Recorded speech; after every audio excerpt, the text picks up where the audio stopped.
Bismillahirrahmanirrahim. Assalamualaikum warahmatullahi wabarakatuh. Alhamdulillah wassalatu wassalamu ala Rasulillah wa ala alihi wa ashabihi wa mawalah. Ashhadu an la ilaha illallah wahdahu la syarika lah wa ashhadu anna Muhammadan abduhu wa rasuluhu la nabiyya ba'dah. Sallallahu alaihi wa ala alihi wa ashabihi wa man sara ala nahjihi wa iktafa bi atharihi ila yaumil qiyamah. أما بعد. الله تعالى في كتابه الكريم وهو أصدق القائلين أعوذ بالله السميع العليم من الشيطان الرجيم من حمزه ونفخه ونفثه يا أيها الذين آمنوا اتقوا الله حق تقاته ولا تموتن إلا وأنتم مسلمون. وقال أيضا جل وعلا في آية أخرى يا أيها الناس اتقوا ربكم الذي خلقكم من نفس واحدة وخلق منها زوجها وبث منهما رجالا كثيرا ونساء واتقوا الله الذي تساءلون به والأرحام إن الله كان عليكم رقيبا. وقال أيضا جل وعلا في آيات أخرى يا أيها الذين آمنوا اتقوا الله وقولوا قولا سديدا يصلح لكم أعمالكم ويغفر لكم ذنوبكم ومن يطع الله ورسوله فقد فاز فوزا عظيما. فإن أصدق الحديث كتاب الله وخير الهدي هدي نبينا محمد صلى الله عليه وعلى آله وأصحابه وسلم. وشر الأمور محدثاتها فإن كل محدثة بدعة وكل بدعة ضلالة والضلالة أهلها في النار أعاذني الله وإياكم من النار.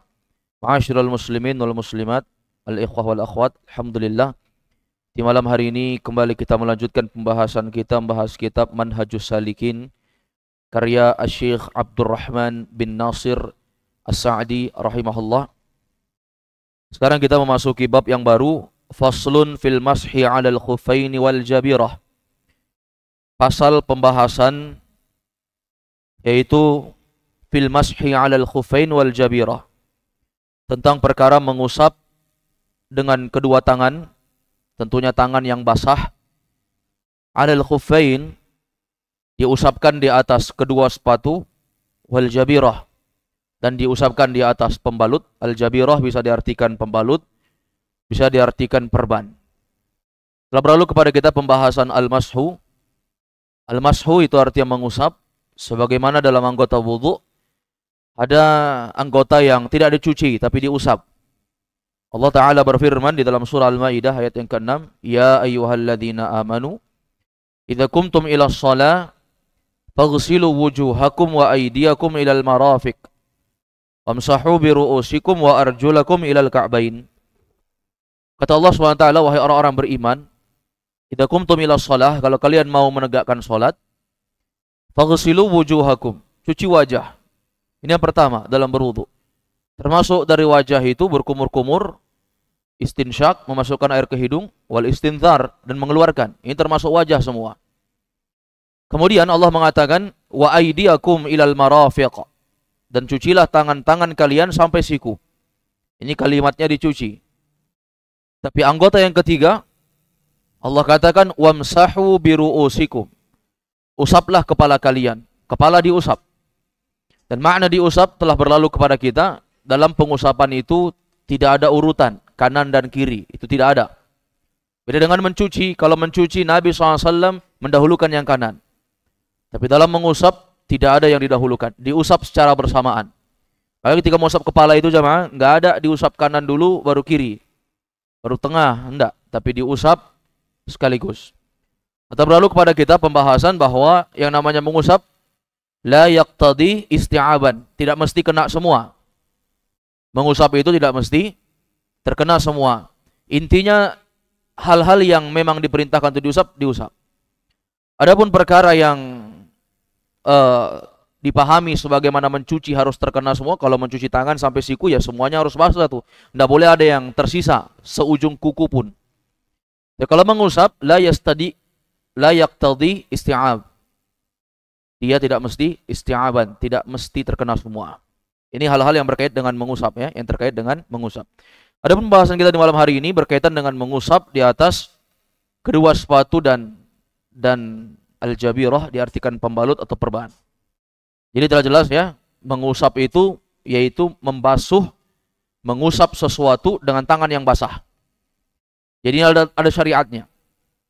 Demikian pula Allah mengatakan ya di dalam ayat berikutnya, wa arjulakum ilal ka'bain, dan cucilah kaki kalian sampai ke mata kaki. Maksudnya sampai mata kaki bersama mata kakinya juga dicuci. Baik.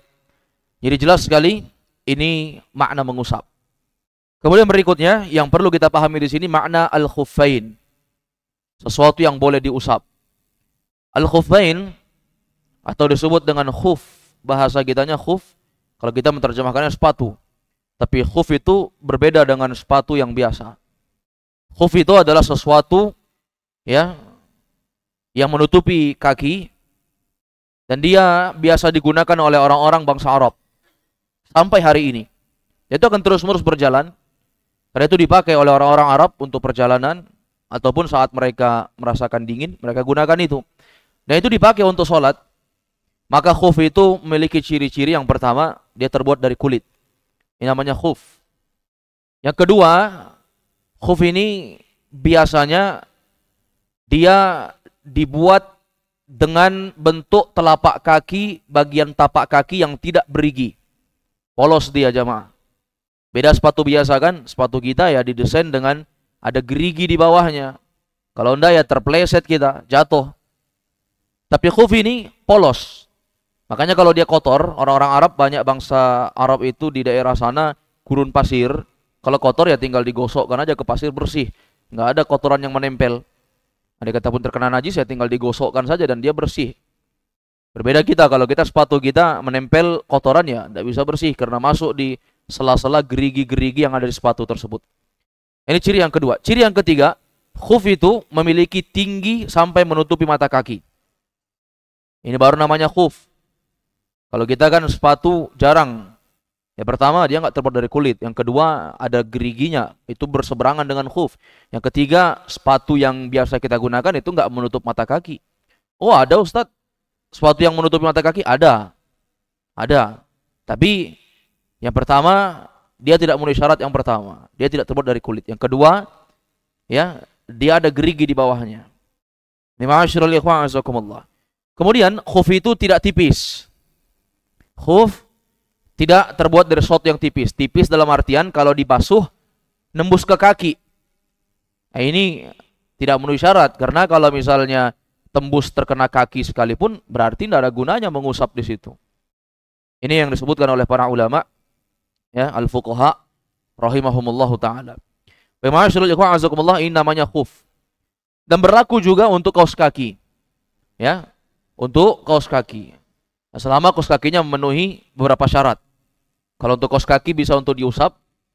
Yang pertama yaitu kaos kakinya tebal, tidak tipis. Ini yang pertama.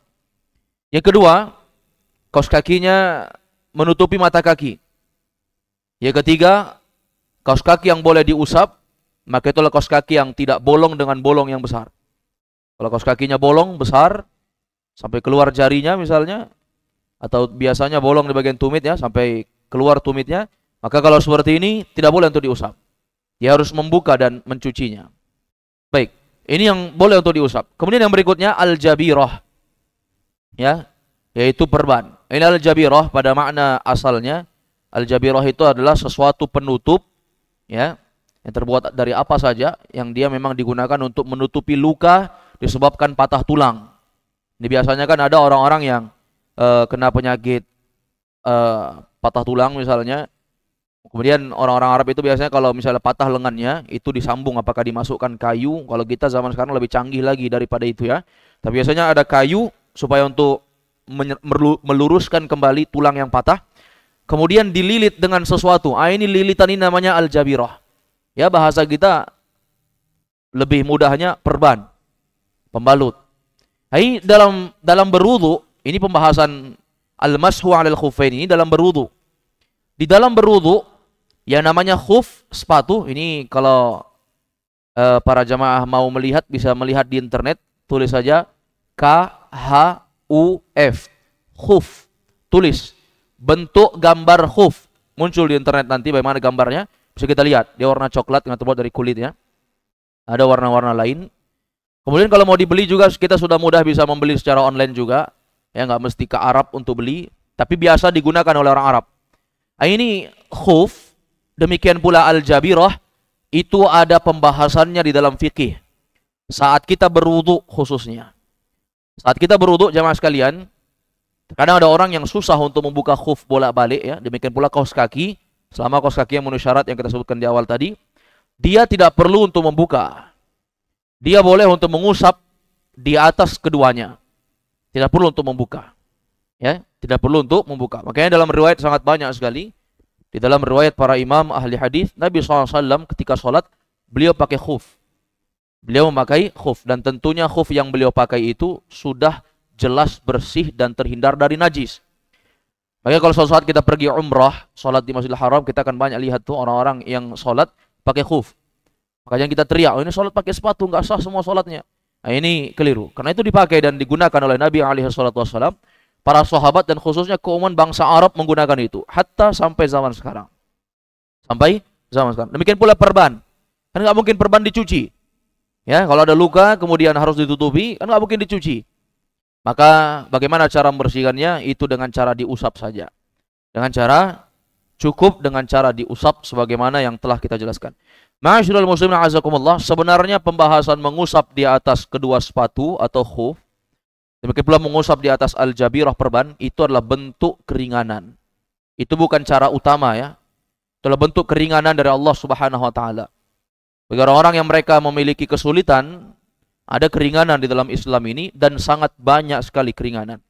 Salah satunya tadi, orang pakai khuf, susah membuka khufnya, dia boleh berwudu pakai khuf. Nanti ketika bagian mengusap, dia cukup mengusap saja, dia tidak perlu untuk membuka khufnya dan mencuci kaki, tidak perlu. Baik. Kemudian juga orang yang memiliki sakit dan harus dibungkus dengan perban, dililit dengan perban, maka dia tidak perlu untuk membuka dan membasuh lukanya. Karena sangat berbahaya sekali untuk dia dan melanggar aturan-aturan dokter yang telah menetapkan ya cara untuk kesembuhan lebih cepat. Baik. Ma'asyiral muslimin a'azakumullah. Nanti akan disebutkan bagaimana cara mengusap ya. Dan apa saja yang terkait dengan ini lebih lengkap disebutkan oleh Syekh Abdurrahman bin Nasir As-Sa'di rahimahullah dalam pembahasan ini. Di poin ke-34 kata beliau, fa in kana 'alaihi khuffan wa nahwuhuma masaha 'alaihima insya'a. Kata Syekh Abdurrahman bin Nasir As-Sa'di rahimahullah, fa in kana 'alaihi khuffan. Jika salah seorang memakai khuf, dia sedang pakai khuf misalnya, wa nahwuhuma ya, atau apa yang menyerupai khuf. Ya, yang menyerupai khuf tadi telah kita sebutkan apa tadi? Kaos kaki. Ya, kaos kaki. Maka ma'asyiral ikhwan azakumullah, apa yang dilakukan? Masaha alaihima insya'a. Dia boleh untuk mengusap di atas keduanya insya'a, kalau dia mau. Berarti apa? Bukan kalau kita pakai khuf harus diusap. Ya. Tetapi kalimatnya insya'a, kalau seorang mau, dia boleh untuk mengusap di atas keduanya karena itu ada keringanan. Ya, nggak perlu dia membuka khufnya. Dia nggak perlu untuk membuka khufnya. Itulah keringanan. Ya. Allah SWT menginginkan untuk hambanya itu keringanan, dan tidak menginginkan kesulitan. Ad-dinu yusrun. Kata Nabi SAW, agama Islam itu mudah. Yang sulit semua dipermudah. Orang nggak mampu sholat berdiri, suruh ngapain? Sholat duduk. Orang nggak mampu sholat duduk, disuruh apa? Suruh sholat dalam keadaan berbaring. Sebagaimana ada orang yang bertanya kepada Nabi, ya Rasulullah, kuntu ana bi bawazir. Aku kena penyakit wasir, penyakit ambeien lah bahasa kita. Apa yang harus aku lakukan ketika sholat? Dia ingin bertanya, apakah aku tetap sholat dalam keadaan berdiri, menahankan sakitnya ambeien ini? Kata Nabi SAW, sholli qa'imah. tetap sholat dalam keadaan berdiri. Fa illam tastati' faqa'ida. Kalau kamu tidak mampu, sholat dalam keadaan duduk. Fa illam tastati' fa'ala jambin. Kalau tidak mampu juga, sholat dalam keadaan berbaring. Itu keringanan namanya. Orang yang nggak mampu terkena air, maka diringankan. Dia boleh untuk sholat tidak berwudu.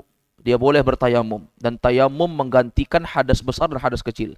Mengangkat hadas besar dan hadas kecil. Apakah berwudu atau mandi wajib. Itu bisa diangkat dengan tayamum. Kalau darurat memang tidak bisa terkena air. Atau tidak ada air misalnya. Maka dia bisa bertayamum. Itu keringanan dalam Islam. Demikian pula orang yang melakukan perjalanan. Ketika berpuasa dia sulit. Maka kata Nabi SAW, Laisa minal birri as-siyamu fis safari.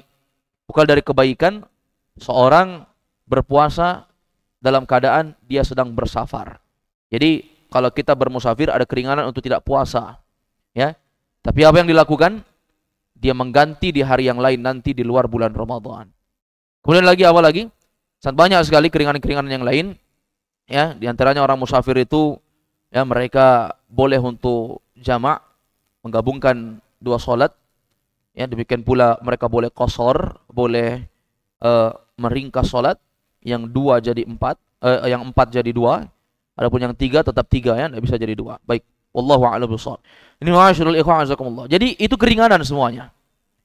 Jadi kalau seorang yang pakai khuf atau yang semisal dengan khuf kaos kaki, ketika berwudu ada keringanan dalam Islam, dia boleh untuk mengusap.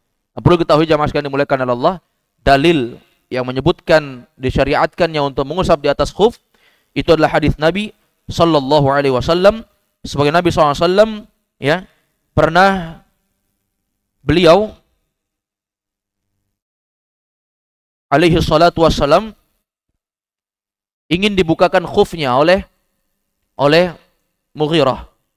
Sebagian sebutkan dalam hadis Al-Mughirah radhiyallahu an, qala, kata Mughirah, kuntu ma'an Nabi sallallahu alaihi wasallam fi safarin. Dulu aku pernah bermusafir sama Nabi, kata sahabat namanya Mughirah. Kata Mughirah, dulu aku pernah bermusafir sama Nabi sallallahu alaihi wasallam, ya. Fa ahwaitu, maka aku pun menunduk, li anzi'a khuffaihi, untuk membukakan khufnya Nabi. Aku pernah menunduk mau dia bukakan khufnya Nabi. Maksudnya orang kan safar, mau sholat, mau berwudu, maka dengan hormatnya Mughirah langsung menunduk dan membukakan khufnya Nabi. Ini diantara adab para sahabat zaman dulu, ya. Para sahabat seperti ini memuliakan Nabi. Maka ma'asyiral ikhwan azakumullah, ya, itu adalah sesuatu untuk memuliakan seorang guru. Kalau kita mungkin ada ulama datang misalnya, dia kesulitan cari sandalnya, maka sandalnya bisa kita ambilkan dan kita berikan supaya dia mudah untuk memakainya. Baik, ini ma'asyiral ikhwan azakumullah. Ini adab namanya. Ini adab untuk mengagungkan seorang ulama. Maka ketika Mughirah turun tunduk untuk membukakan khufnya Nabi, apa kata Nabi? Da'huma fa inni adkhaltuhuma tahiratain. Kata Nabi, tidak usah dibuka, biarkan saja khufnya terpakai. Maksudnya apa? Mughirah, tidak usah buka, biar aja khufnya terpakai. Fa inni adkhaltuhuma tahiratain. Sesungguhnya aku telah memasukkan kedua kakiku ke dalam khuf ini dalam keadaan suci. Artinya apa? Nabi SAW saat berwudu, beliau tidak membuka khufnya, Nabi pakai. Ini dalil yang menjelaskan bahwa Rasulullah SAW memakai khuf. Dan beliau tidak buka saat berwudu. Ini bertolak belakang dengan sebagian orang-orang Syiah yang mereka menolak dengan tegas tentang dalil persyaratan khuf. Dan orang Syiah dengan sombong menolak khuf. Oleh kerja masih dimuliakan oleh Allah, pembahasan berkaitan dengan khuf ini dimasukkan dalam akidah-akidah Ahlus Sunnah. Di antara pembeda akidah Ahlus Sunnah dengan akidah Ahlul Bid'ah, Ahlus Sunnah mereka meyakini bahwa pensyariatan yang sah dan tegas di dalam syariat, bahwa disyariatkannya seorang untuk mengusap di atas kedua sepatu, yaitu khuf. Adapun Ahlul Bid'ah mereka akan menolak syariat tentang persyariatan mengusap di atas khuf. Ini ciri-ciri pembeda antara Ahlus Sunnah dan Ahlul Bid'ah. Salah satunya dalil dari Mughirah yang diriwayatkan oleh Imam Bukhari dan Imam Muslim. Ini hadis sahih Bukhari dan sahih Muslim. Tapi banyak ditolak oleh sebagian orang yang tidak mengerti ilmu agama. Karena mereka mengatakan, masa sholat pakai sepatu? Masa sholat pakai ini? Bukankah itu kotor? Sudah menginjak kotoran? Itu namanya beragama dengan akal, bukan beragama dengan dalil. Dalil kita harus tunduk terhadap, akal kita harus tunduk terhadap dalil. Ini ma'asyiral ikhwan azakumullah. Ini dalilnya jelas ya. Demikian pula disebutkan di dalam amalan para sahabat. Memang tegas ya, sah dari 3 para sahabat yang mana mereka menolak adanya pensyariatan mengusap di atas kedua sepatu. Itu pada asalnya. Menolak syariat. Ini 3 sahabat awalnya. Kemudian telah sah juga bahwasanya mereka rujuk dari pendapat mereka. Setelah mereka mengerti, mereka kembali. Oh, ternyata itu disyariatkan. Maka mereka rujuk. Rujuk itu artinya kembali dari sesuatu yang salah menuju kebenaran. Jadi ini sangat tegas sekali dalil yang menyebutkan disyariatkannya mengusap di atas kedua sepatu dan apa yang menyerupai kedua sepatu. Demikian pula ijma' para ulama ya menetapkan bahwasanya disyariatkannya mengusap di atas kedua sepatu. Ini dalil yang sangat tegas, ikhwan. Dalil dari hadis. Demikian pula dalil dari ijma' ulama, itu sudah tegas sekali. Ya, sudah sangat tegas sekali. Baik. Kemudian ma'asyiral ikhwan azakumullah, ada terkait beberapa perkara yang berkaitan dengan perkara mengusap di atas kedua sepatu ini. Di antaranya yang pertama kata Syekh Abdurrahman bin Nasir Asy'adi, bagi orang yang mereka mengusap di atas kedua sepatu, maka kata beliau, yauman wa lailatan lil muqim wa thalathata ayyamin bilayalihinna lil musafir. Kata beliau rahimahullahu taala, yauman wa lailatan lil muqim. Bagi seorang yang mereka mengusap di atas kedua sepatu, maka itu boleh dia mengusap selama 1 hari 1 malam bagi orang yang muqim. Orang yang muqim ini artinya orang yang mereka tinggal di sebuah tempat, memang rumahnya di situ, dia tinggal menetap di situ, nggak pindah-pindah, nggak pergi-pergi. Artinya dia hanya pergi ya sesuatu yang dekat, nggak pergi-pergi kerjanya keluar kota, itu namanya musafir. Orang yang mukim itu dia tetap tempatnya tinggal di situ. Ya. Ketentuan bagi orang yang mengusap di atas kedua sepatu. Yang pertama, ma'asyiral ikhwan azakumullah, yauman wa lailatan lil muqim. Bagi orang yang dia tidak bermusafir, dia menetap di sebuah tempat, maka boleh mengusap itu hanya dalam kadar waktu 1 hari 1 malam. 1 hari 1 malam ya dalam artian kita 24 jam ya. Contoh begini ya, ini sekarang jam berapa? Jadi sekarang ini hitunglah sekarang jam 19:12 menit. Artinya jam 7:12 menit ya. Jam 7:12 menit. Kita memasukkan kaki kita dalam khuf, dalam keadaan kita sudah berwudu tentunya, harus berwudu dulu. Kita sudah berwudu dan khufnya kita pastikan enggak ada najis. Kita masukkan kaki kita, masuk 2 kaki. Sudah pakai khuf. Ya kan? Kita sudah berwudu kan? Sudah suci. Ini jam 9:12. Kemudian kita menanti sholat isya, nanti misalnya jam 8 malam, menanti sholat isya. Saat sholat isya, batal wudu kita. Apakah kita buang angin misalnya? Ya, atau kita misalnya buang air besar misalnya. Sekarang saya tanya dulu, buang air besar, buang air kecil ini hadas besar atau kecil? Kecil ya. Hadas besar itu tidak bisa dihilangkan kecuali dengan mandi wajib. Junub contohnya, junub. Orang yang junub, berhubungan suami istri atau mimpi basah dan semisalnya. Adapun selain itu namanya hadas kecil. Seperti orang yang misalnya hanya buang air besar, itu air besar walaupun besar namanya besar tetap kecil ya. Demikian pula buang air kecil, apalagi buang air kecil, namanya sudah kecil. Berarti dia hadas kecil. Artinya dia cukup dihilangkan dengan wudu saja. Baik. Kemudian saat mau salat isya, kita sudah buang angin nih. Saat kita mau salat isya, kita berwudu, di sini kita boleh mengusap. Kemudian kita mengusap, tidak kita cuci kaki, saat mencuci kaki diusap saja bagian atasnya, diusap, ya. Sudah selesai, kita pakai sholat, ya kan? Setelah itu, saat masuk subuh, ini kan khuf dipakai tidur juga. Pakai tidur. Mungkin karena dingin ya, dipakai tidur. Kemudian apa? Ketika subuh, apakah itu harus diusap dan dicuci? Enggak. Itu masih boleh diusap. Karena waktunya kan sampai 24 jam. Berarti nanti terus subuh, zuhur, asar, maghrib sampai jam 9:12 lagi. Itu namanya yauman walailatan. 1 hari 1 malam.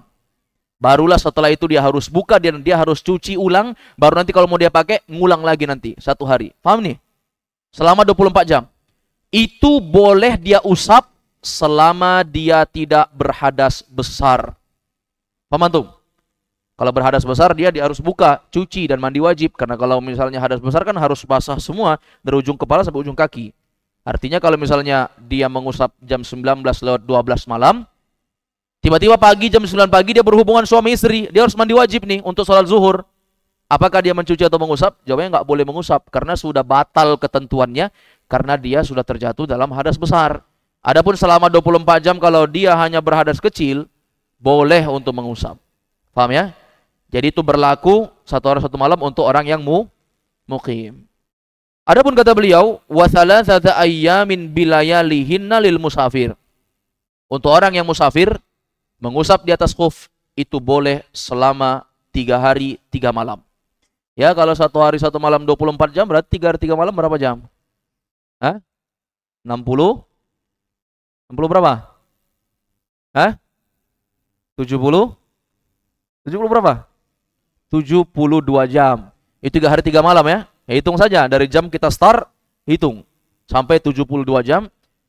Itu berlaku untuk musafir. Kenapa musafir lebih banyak, Ustadz? Jawabannya, musafir itu sulit. Dia lebih sulit pada orang yang mukim. Orang yang mukim saja mereka merasakan sulit, ada keringanan, apalagi musafir. Maka musafir ketentuannya itu 3 hari 3 malam. Start dari awal ya dia memakai tersebut. Ini ma'asyiral ikhwan azakumullah. Baik. Kemudian kata beliau, yang kedua, bisyartin ayyal basahuma ala tahiratin. Kata beliau, dengan syarat dia memasukkan au ayyal basahuma ala tahiratin. Ala taharatin. Dengan syarat dia memakai keduanya dalam keadaan dia sudah suci. Paham ya? Jadi dengan syarat bagi mukim berlaku 1 hari 1 malam boleh mengusap. Yang kedua bagi musafir 3 hari 3 malam. Dengan syarat saat dia masukkan, dia sudah bersuci dengan sempurna. Dia masukkan kakinya dalam khuf, sudah suci secara sempurna. Sama kaos kaki juga ya, kaos kaki juga sama. Dia masukkan dalam keadaan suci. Ya, dalam keadaan sudah suci. Baik, ini ma'asyiral ikhwan azakumullah. Suci di sini dalam artian dia sudah berwudu dengan sempurna, ya. Sepatu yang dia gunakan pun suci. Itu namanya thahara, suci. Jadi bukan cuma kakinya, tapi khufnya ada najisnya misalnya, itu enggak sah. Maksudnya apa? Suci, dia sudah berwudu secara sempurna. Kalau dia misalnya berhadas besar, dia sudah mandi wajib.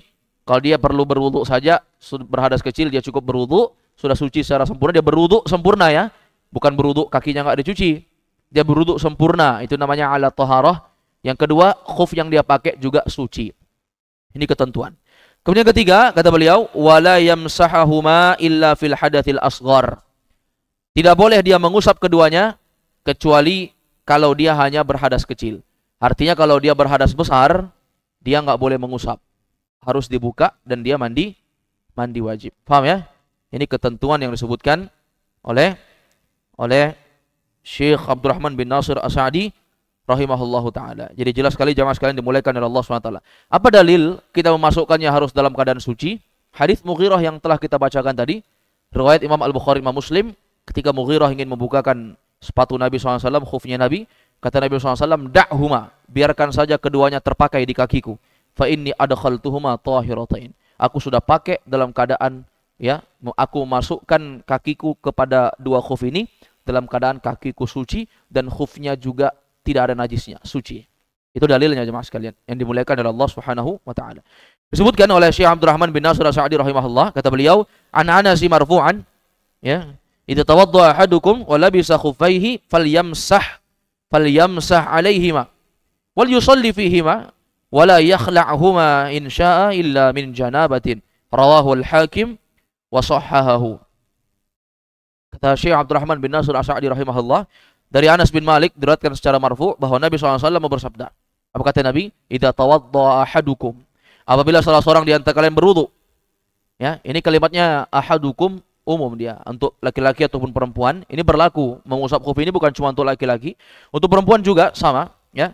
Wa idza tawadda ahadukum, apabila salah seorang di antara kalian berwudu, kata Nabi, ya, wala bisa khuffai, sementara dia sedang pakai 2 khuf. Dia berwudu tapi pakai khuf, ya.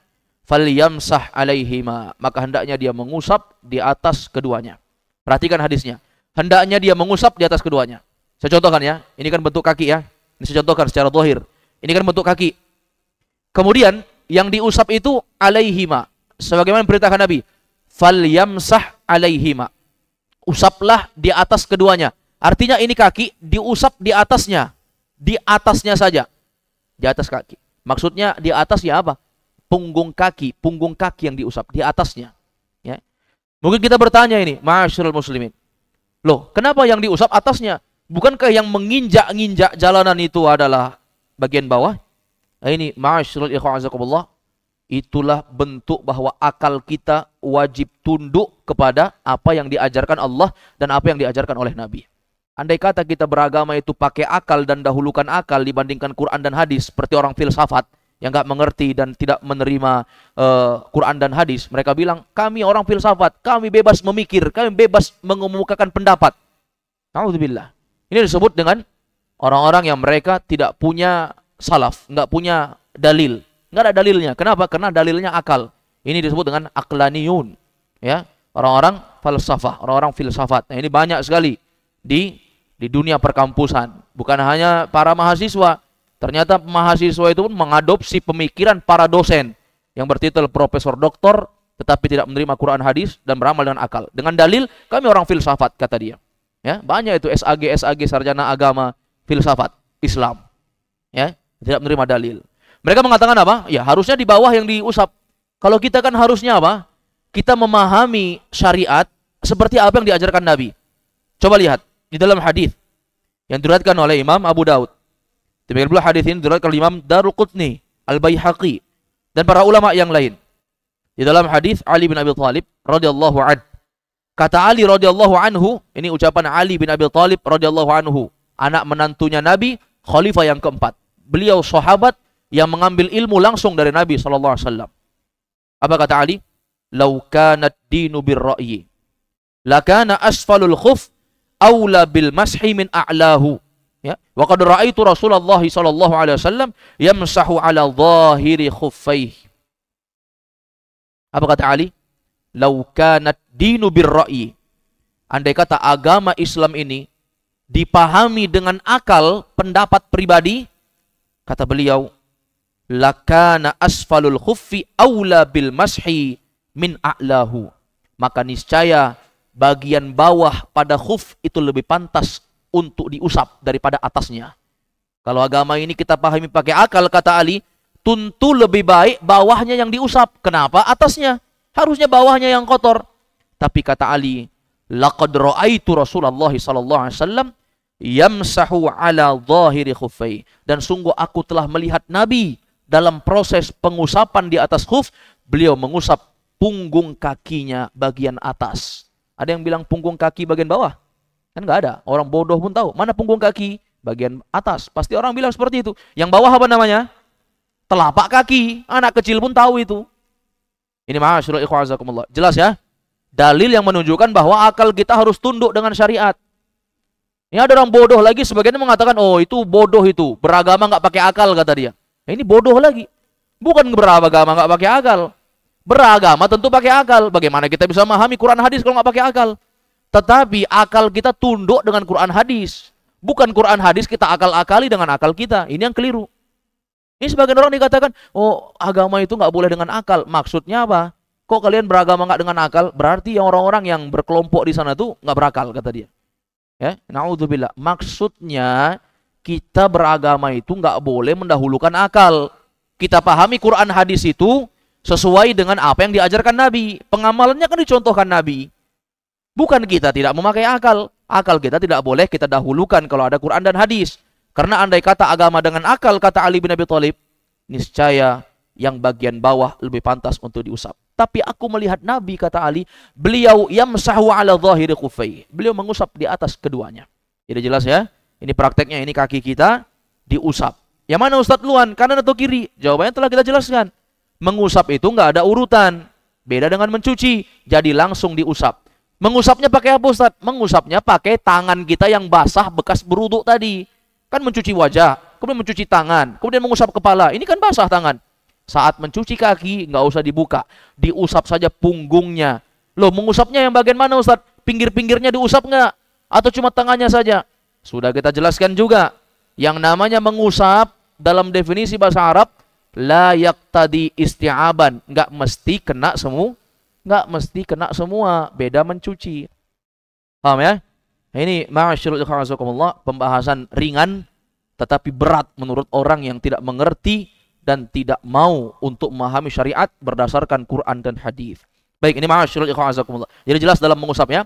Demikian pula dalam kaos kaki juga sama. Selama memenuhi syarat-syarat yang telah kita sebutkan. Kalau kaos kaki dia harus tebal, kemudian dia harus panjangnya menutupi mata kaki, kemudian kaos kakinya itu tidak tembus pandang, ya, tidak tembus pandang.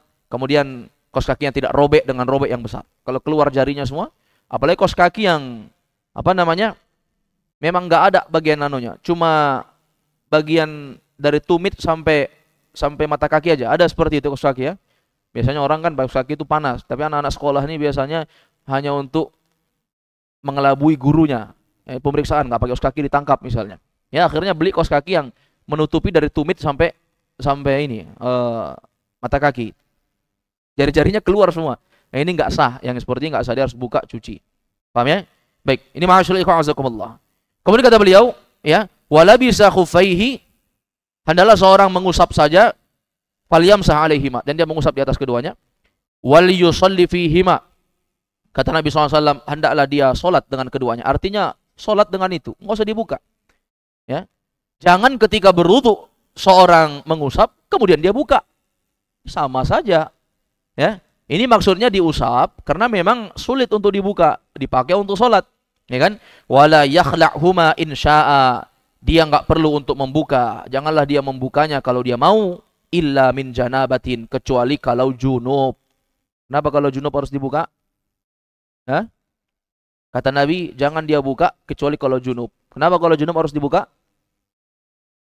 Karena sudah melanggar syarat. Syaratnya mengusap di atas khuf itu apa? Kalau misalnya dia hanya berhadas kecil, kalau dia hadasnya hadas besar, maka dia harus mencuci. Dia buka hadas besar, ya harus mandi wajib kan? Masa mandi wajib pakai sepatu? Ya kan? Ini kan lucu. Ini ma'asyiral ikhwan azakumullah. Baik. Ini hadis diriwayatkan oleh Imam Al-Hakim dan beliau mensahihkannya. Terakhir jemaah sekalian, di poin yang ke-35 kata beliau, wa in kana ala a'dha'i wudhu'ihi jabiratan ala kasrin. Ya, kalau misalnya di bagian anggota yang dicuci untuk berwudu itu ada jabirah, ada perban pembalut yang menutup di atas tulang yang patah, ya, luka, au dawa'un ala jurhin, atau menutupi obat yang diletakkan di atas luka. Kadang kan ada orang-orang dulu ini, ya, orang-orang dulu tuh kalau tangannya tebelah nggak dibawa rumah sakit, paling ditumbukkan kunyit, pala, apalagi, dan obat-obat lain, obat-obat herbal ditumbuk-tumbuk itu, kemudian dioleskan kan, setelah dioles diperban kan. Nah ini kata beliau, ya, apabila dia di anggota bagian wuduknya itu ada luka patah tulang, kemudian ada obat yang memang ditanamkan di badan untuk dibalut setelah itu, ya, karena luka, wa yadurruhul ghuslu, sementara kalau dicuci itu dapat membahayakan, tentu membahayakan ya.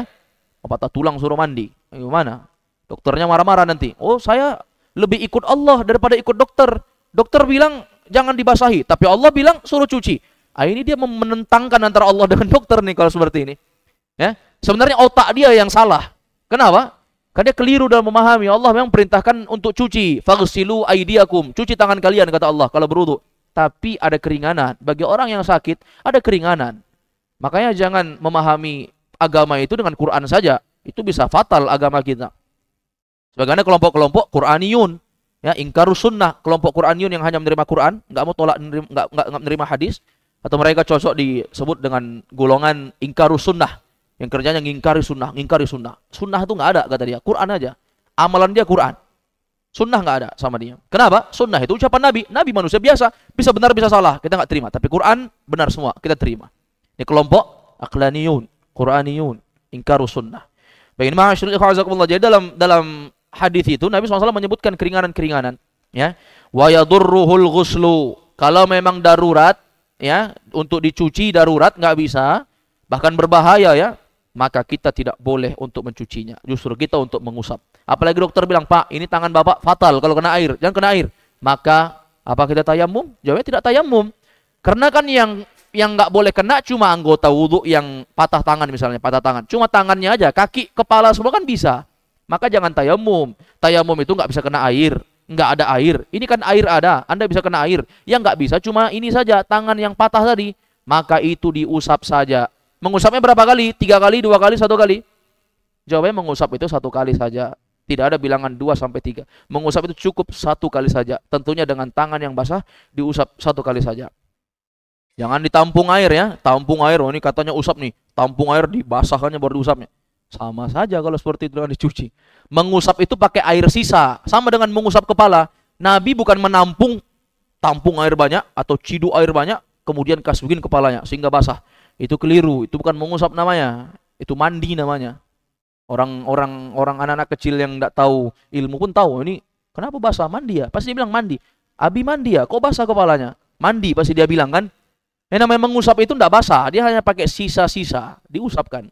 Baik, ini ma'asyiral ikhwan azakumullah. Kata beliau, masahahu bil ma'i fil hadatsil akbar, ya, wal asghar. Maka dia boleh mengusap di atas luka perban tadi, baik dia berhadas besar ataupun berhadas kecil. Hatta yabra, ya, sampai akhirnya dia sembuh. Paham ya? Ada perbedaannya ya, kalau mengusap di atas kedua sepatu itu harus suci dulu, ya, harus suci dulu baru masuk, baru mengusap kan? Kakinya harus suci, sepatunya suci, baru dia masukkan kakinya, baru nanti berlaku boleh mengusap. Tapi kalau misalnya mengusap di atas perban, dia nggak mesti suci dulu. Boleh dalam keadaan dia belum suci, usap, itu boleh. Itu perbedaan pertama. Ya, perbedaan yang pertama. Yang kedua, kalau mengusap di atas kedua sepatu itu hanya berlaku untuk orang yang berhadas kecil, berhadas besar udah nggak bisa lagi. Tapi kalau mengusap di atas luka perban al-jabirah, maka itu boleh untuk hadas besar atau hadas kecil. Ada orang patah tangan, tapi namanya laki-laki ya, dia tetap butuh dengan istrinya. Ada orang patah tangan langsung nggak mau lagi, ya kan nggak mungkin. Namanya laki-laki masih di atas fitrahnya, demam aja pun dia mau, nuntut sama istrinya kan. Padahal demam. Padahal dia bingung nanti, saya mandi bagaimana nih? Ya kan? Dia bingung. Apalagi cuma patah tangan, tangannya saja yang sakit. Pasti dia menuntut untuk tetap berhubungan. Maka bagaimana kalau misalnya orang berhadas besar? Apakah tetap boleh? Jawabannya boleh. Yang nggak boleh itu kalau mengusap di atas khuf, batal dia. Kalau junub. Tapi kalau orang yang berhadas besar, dalam mengusap luka yang diperban, itu boleh. Hukumnya boleh. Itu berlaku untuk hadas besar atau hadas kecil. Ini ma'asyiral ikhwan azakumullah. Adapun orang yang demam ya, tentu itu disesuaikan. Kira-kira kalau dia demam mandi bisa atau tidak. Kalau nggak bisa dia hangatkan air. Kalau memang dia hangatkan air juga nggak bisa, tapi dia junub, kan dia harus junub. Kalau nggak, apa yang dirasa? Hah? 1 pekan demam? Orang yang sudah menikah, tidak jumpa istrinya, tidak bisa menyentuh istri, orang akan sulit tentang hal ini. Maka dia harus menunaikan hal yang memang harus ditunaikan kepada istrinya. Maka ma'asyiral ikhwan azakumullah, dia sesuaikan. Kalau memang dia tidak bisa menggunakan air, dia panasi. Kalau memang dia panasi juga kayaknya saya nggak mampu, dia tayamum. Dia bertayamum. Ini bukan larangan ya, orang yang demam tidak boleh untuk ini dan itu bukan larangan. Ini ma'asyiral ikhwan azakumullah. Ya, dia harus menyesuaikan untuk dirinya. Sebuah hadis yang datang di dalam riwayat Imam Al-Baihaqi, Imam Abu Daud, demikian pula Imam Daruqutni, dari hadis Jabir bin Abdullah radhiyallahu an. Jabir menceritakan, ya, beliau pernah bersafar, ya. Kharajna fi safarin fa asaba rajulan minna, ya, hajarun fasajjahu fi ra'sihi. Ya. Dulu kami pernah safar, kata Jabir bin Abdullah, di sebuah safar, kemudian ada laki-laki di antara kami, ya, seorang laki-laki di antara kami, kata beliau, yang beliau ini demam, ya, kena timpa, ya, kena benturan sebuah benda, kemudian dia demam, sakit. Ada orang sakit ya, demam. Ihtalama, dia demam. Ihtalama itu artinya demam ya. Ya, apa namanya? Ihtalam, ya, dalam artian tsumma ihtalama, dia sampai sampai ya demam-demam enggak sadar. Maka dalam keadaan demam tinggi itu, ma'asyiral ikhwan azakumullah, fasa'ala ashabah. Dia bertanya kepada para sahabat. Faqala, dia bilang, hal tajiduna li rukhsah fi tayammum? Aku sedang demam. Dia bilang sama sahabat yang lain, aku sedang demam. Ini sahabat ya, kasusnya sahabat. Demam dia, aku sedang demam, kata dia. Apakah ada keringanan untukku bertayammum? Faqalu, maka para sahabat yang lain mengatakan, mana jidulaka rukhsah wa anta taqdiru 'alal ma'. Engkau memang demam, maka tidak ada keringanan untukmu karena engkau masih mampu menggunakan air. Kira-kira kalau ada orang demam, dia bilang, Pak, saya boleh tayammum atau tidak? Apa kita jawab? Kalau sahabat bilang, kamu nggak boleh, karena kamu masih bisa menggunakan air. Kalau kita bilang apa kira-kira? Ya mungkin sama jawaban kita dengan sahabat ya. Mungkin sama. Tapi ma'asyiral ikhwan azakumullah, faghtasala. Maka karena dia bilang, ya nggak ada keringanan, berarti saya nggak boleh tayamum. Ya. Fahtalama, orang ini ihtilam, dia mimpi basah saat demam. Ya, sebutkan. Ma najidula thumma ihtalama fasa'ala ashabah. Saya demam dan saya mimpi basah. Ihtalama artinya mimpi basah ya. Mimpi basah dalam keadaan tidur. Junub dia, mimpi basah dalam keadaan demam. Maka dia tanya, kata sahabat, kamu nggak pantas untuk tayamum, kan kamu mampu untuk menggunakan air. Anta taqdiru 'alal ma, kamu mampu untuk menggunakan air. Faghtasala, maka akhirnya karena dibilang nggak boleh, dia pun mandi. Apa yang terjadi? Famata, mati dia. Ya kan? Meninggal dunia. Kemudian dilaporkan kepada Nabi, ya Rasulullah, orang ini minta keringanan sama sahabat, tetapi sahabat-sahabat ini bilang nggak boleh. Kata Nabi SAW, qataluhu qatalahumullah. Ya, qataluhu qatalahumullah. Kalian telah membunuhnya. Ya, Allah akan memerangi kalian. Kata Nabi SAW, ala sa'alu idza lam ya'lamu. Kenapa kalian enggak bertanya kalau kalian tidak tahu? Ini bahayanya berfatwa tanpa ilmu, jemaah. Kalau kita enggak tahu, diam aja. Jangan sampai mati orang gara-gara kita. Ya kan? Mati orang gara-gara kita. Ada istrinya nanya, Abi, tadi malam sudah berhubungan suami istri. Kemudian saya demam sekarang. Saya mandi subuh atau tidak? Kata suaminya, oh kamu harus mandi. Air banyak. Kalau enggak mampu, pakai air panas. Istrinya pun mandi. Akhirnya dipaksakan mandi. Begitu mandi, mati. Apa yang terjadi? Mudarat yang besar. Maka ma'asyiral ikhwan azakumullah, Nabi SAW mengatakan cukup bagi dia bertayamum harusnya. Ya. Harusnya cukup bagi dia untuk bertayamum. Dan ini ma'asyiral ikhwan azakumullah, ini adalah sesuatu bentuk keringanan. Orang yang sakit itu, dia tidak perlu memaksakan diri. Orang yang sakit itu, dia tidak perlu untuk memaksakan diri. Wallahu a'lamu bissawab. Ya. Ini ma'asyiral ikhwan azakumullah. Kemudian kata beliau di poin yang ke-36, wasifatul mashil khuffain, dan kaifiat mengusap di atas kedua sepatu, ayam saha aktsara zahirihima. Yaitu seorang itu mengusap dari kebanyakan punggung kakinya. Maksudnya ya bagian punggung kakinya dia usap ya. Sebagaimana yang diajarkan oleh Nabi, yaitu mengusap bagian atasnya saja. Jadi ini kan bagian kaki ya, yang diusap itu atasnya saja, yang samping-sampingnya itu nggak perlu. Kita cukup mengusap satu kali saja, nggak perlu memeriksa ini sudah kena semua jarinya atau enggak nih. Nggak perlu. Baik. Kemudian poin yang ke-27 ke-37 kata beliau, wa ammal jabirah fayamsahu ala jami'iha. Adapun kalau mengusap luka, ini diusap semuanya. Kalau kaki cuma punggungnya aja, sampai sampingnya, telapaknya itu nggak usah. Tapi kalau perban yang menutupi membalut luka, itu harus diusap semuanya. Allahu a'lam bishawab. Selesai dalam pembahasan ini, insyaallah kita masuk dalam pembahasan berikutnya, yaitu babun nawaqidil wudu, bab pembatal wudu. Naktafi bihadzal qadar. Wassallallahu wasallam ala Nabi Muhammad wa ala alihi wa sahbihi wasallam. Sudah masuk waktu Isya, ma'asyiral ikhwah. Mungkin kita tutup majelis ini dengan doa kafaratul majelis. Subhanakallahumma wa hamdik, asyhadu an la ilaha illa anta astaghfiruka wa atubu ilaik. Wa akhiru da'wana alhamdulillahirabbil alamin. Assalamualaikum warahmatullahi wabarakatuh.